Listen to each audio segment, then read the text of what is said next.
Winnersville Classic, the annual affray between the Cats and the Vikings for bragging rights for the next 12 months.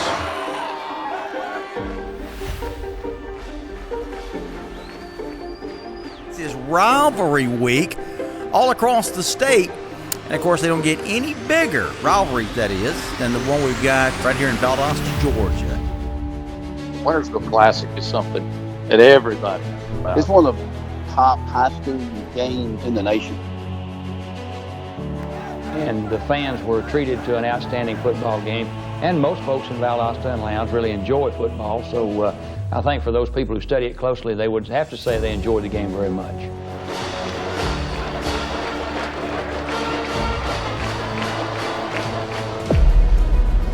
When you look at Valdosta and Lowndes, the Winnersville Classic in front of here, there'll be over 11,000 people here. You know, them games are special, man. And to play in them, you know, as a player, coaching them as a coach is special, and it's an honor to be a part of that great ride. Classic is done. Final score, Valdosta 31, the Vikings nothing. I wanted to come up with something different, and I knew that Atlanta was called Losersville, and I knew that Valdosta, with all the winners that we had there, had to be Winnersville, USA. And so for the column, I came out with a column, and it worked out really good. It seemed like everybody in the community was winning, and on the other hand, Atlanta, everything in Atlanta was losing. So one pundit had Atlanta called Losersville. I said, well, if Atlanta's Losersville, Valdosta, Georgia is Winnersville, baby.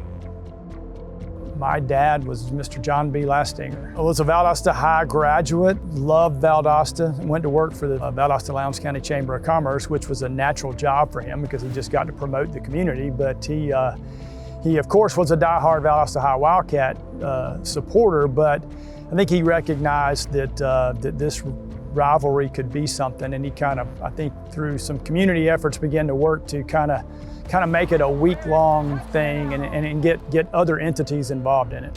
Which was, again, when my dad, he kind of said, hey, you know what, we can make this something bigger. You know, we can have community things going on all week and lead up to the football game. And I think it kind of enhanced it, but I think he did a lot of groundwork to make this rivalry even bigger. Winnersville Classic is the annual Lowndes versus Valdosta game. Good old-fashioned rivalry that's between two schools from the same town. A week of festivities at the school. Played here in Lowndes County, goes back to the 60s. Lowndes Vikings, Valdosta Wildcats. It was such an exciting game, and the fans on both sides were so excited. In front of 12,000 screaming people, you know, fans was just electric. It's a really big deal around here. The bragging rights. It's like the Super Bowl of South Georgia. I think of Lowndes and Valdosta. I think of the black and gold of Valdosta. I think of the Wildcat players hitting the 10 when the game was played at Cleveland Field. I tell coaches all the time, you know, if you coach, and if you ever went to a Winnersville Classic game, you would want to coach at Valdosta or Lowndes, just experience coaching in front of, you know, 12,000 people. You know, just a good Friday night high school football story. For the next 364 days, you're going to have to face the people of this community. And trust me, this community, football means a lot. That game comes up in some kind of way every day, all year round. Every day. Somebody's talking about it uptown, in the store. It'll never go away. In the early days, Lowndes had never beaten Valdosta. And so it didn't have the name Winnersville Classic at that time because it wasn't much of a rivalry because Valdosta always won the football game. Lowndes started coming on strong when Joe Wilson became the coach. You know, I was sitting in Coach Hyder's office, 2 or 3 more coaches. Coach Rudolph was in there, Coach Bolton, and I'll never forget it. I mean, I was doing my student teaching out there, and Coach Wilson came in and he had a big set of keys on him. He just rounded the corner. And he threw the keys on Coach Hyder's desk, and he called him Doc. He said, Doc, there's your keys. And he says, I quit, and then we coming over to whip y'all's tail next year, and I know when you come to Lowndes, we're gonna whip your tail. And that's the end. And he left, turned and went out the door, and you see what happened. 7-2, we beat Duluth. Joe had been a long time White Bazemore assistant, and actually had overlooked him twice for that job. And Sonny Martin hired him. He said, if you hire me, I'll give you 3 things. He said, I'll give you a winning season, which he's never had. I'll give you a victory over Valdosta, which he's never had, and I'll give you a state championship. Joe Wilson built the program, and he came from Valdosta. Just a good example of what a program can do when they get the right man in there that can make it, get the kids to play for it. To me, Joe Wilson was the key to the Lowndes success story. I think he gave the Vikings confidence that they could go out on the field on any Friday night, whether they were playing the Cats or whether they were playing any other team, Colquitt County Packers, Tift County Blue Devils, whoever they were playing in the league, that they could go out there and stand toe-to-toe with them and make something happen right there on that Martin Stadium turf. Joe's legacy to the School of Lowndes is great. Once he got here, he quickly won the community over. He quickly won the fan base over. He taught us that our country heritage was something to be proud of, that we could be loud, we could be proud, we could be Vikings, we could be Plowboys. He just energized the fan base, and the fans fell in love with him. Coach Joe Wilson, who had been at Valdosta High as an assistant for many years, went over and took the head coaching job at Lowndes High School, I think in 1976. That's when it became a pretty serious rivalry. Well, when it started, of course, Valdosta always won. Then in '77, a classic game at Martin Stadium at Lowndes High School, and I was there covering it as a sports editor, and for the first time ever, Lowndes beat Valdosta 7-2. I can remember that night like it was yesterday. As the buses pulled in, fans were already lining the road out there. Immediately you knew that you can, when you go play in an away stadium, I mean, you're gonna have to deal with the opposing crowd.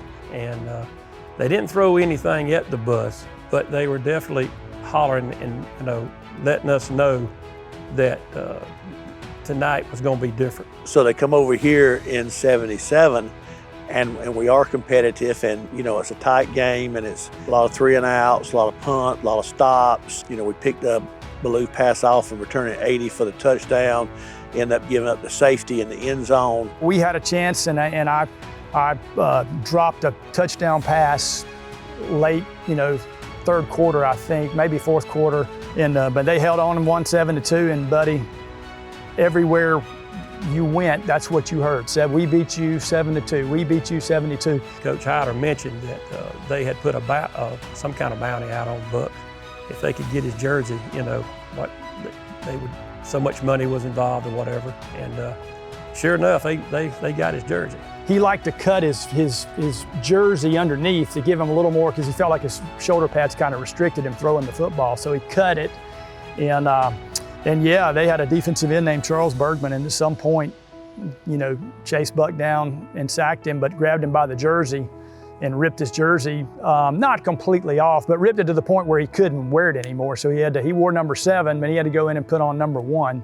So that was a little odd, but kind of a bad omen. But still, yeah, I mean, it's the story's been embellished a little bit over the years. I think back, and I remember an article that was written, and it talked about how long it took the stadium to clear out, how long it took the people to get out of the stadium, and then how long they lingered in the parking lot. And I remember the last line said, Lowndes has finally beat Valdosta, and everybody was crying, Plowboys 4 into the night.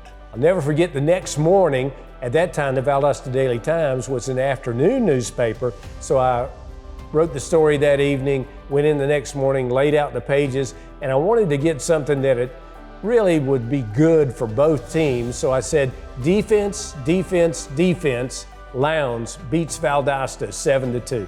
We went on to the state championship that year, lost to Clark Central in Athens, Georgia, 16-14. And coming back on the bus, I'll never forget it, we got to the North Valdosta exit 22, big sign on the bridge said number 2 in the state, number 2 in the county. Anytime you run into a former player back then, that whether it was a Lowndes player or a Valdosta, somehow in the conversation when you start talking about football and back in the day, it's something comes up about the Winnersville Classic. And yes, I have buddies now, good buddy, probably closer friends now that actually might have played for Lowndes at that time. And yeah, it's always fun to when you're together and you're talking or something, somebody wants to bring up maybe, I think Lowndes is on a 6 or 7 year winning streak right now. You want to bring up, yeah, but back when I was there, you know, we won and, you know, we done this, we done that. So it's always, yeah, every day you run into somebody that you were playing against or playing with, somehow the Winnersville Classic gets brought back up. Winnersville, it's, like I said, a lot of people not gonna know, it's a big time thing. It's such thing called hate week. Like, you're not gonna talk to, like, I had family that went to Valdosta. You're not gonna talk to them for a whole week. Like that whole week, you focus on Winnersville week. You focus on beating the rivals across town, because you lose that game, you're gonna hear that till this day. Like, I graduated and you still gonna hear like what you did. Beating the Cats is like I was saying, Super Bowl. It's like winning the ring, like beating the Cats. It's something else. It's phenomenal. It's great. It's wonderful. So I can speak it. 4-0, it's wonderful. I still sleep good at night. It's nothing like walking in that field house at Lowndes and seeing that trophy every day. It's nothing like seeing it. But don't get me wrong now, them bragging rights is something else.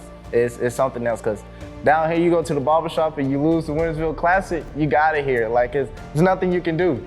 So them bragging rights, I'd say that's a 10. That trophy, it ain't nothing like seeing it, but them bragging rights, I like that a little more. You know, you could do planks that were not considered dangerous planks. You know, it's different today. I won't say that first. The things that we did that were considered humorous would not be considered humorous necessarily today, but that's because some of the stuff got out of hand in later years. But that particular thing took an old rowboat, you know, boats used to be made out of wood, took an old rowboat, put a Viking sail on it, got it decorated up real good, and they had a pond in front of Valdosta High School that they're fixing to tear down now, and took the ship, pulled it out to the middle of the pond. A couple of us had to wait out there and put some anchors down by just driving some stobs down, and then we nailed it to them, and we come back and left. When the student body got to school that morning, you know, they tried to throw something at it and pull it, but it was nailed down. So sooner or later, some of them had to get as brave as we were and take off their shoes and wait out there and pull it to shore and set it afire. They burned it. We had a father who was a pilot, had a plane, and him and, I don't know, a group of Touchdown Club members made up these flyers and flew over the stadium, dropped them like you see over in, you know, war countries and, you know, in a battle, and it just covered the field. And, you know, it was said that, you know, how they were going to beat us and the score, and just something to help motivate the kids, what it was.